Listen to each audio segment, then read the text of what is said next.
Ciao a tutti, welcome back to channel Dolce Vita. Hi guys, we have some great news.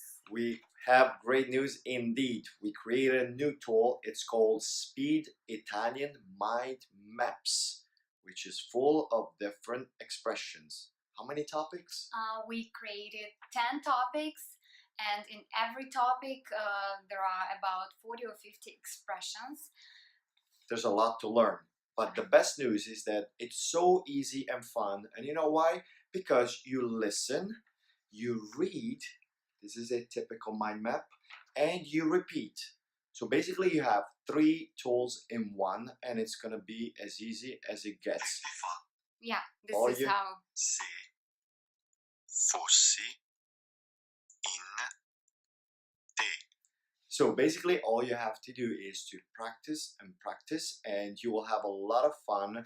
And guess what's gonna happen after a few weeks you've been using this constantly? Yeah guys, if you really do that every day, just 10 minutes every day, or maybe 15 minutes every day, and then next time when you come to Italy you will be very surprised because you will understand them and you will be speaking more fluently. Yeah, it's not just about being able to say something, but it's also about being able to understand. Which is really big deal.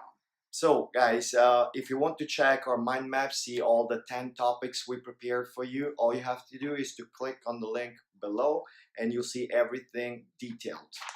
Yeah, and you can enjoy, and also you can listen to our audio mind maps while doing something. For example, if you go jogging, if you go for a walk, if you cook, it's really easy. Multitasking. All right, that's it for now. Thank you very much for being with us. See you soon. Bye Ciao. bye.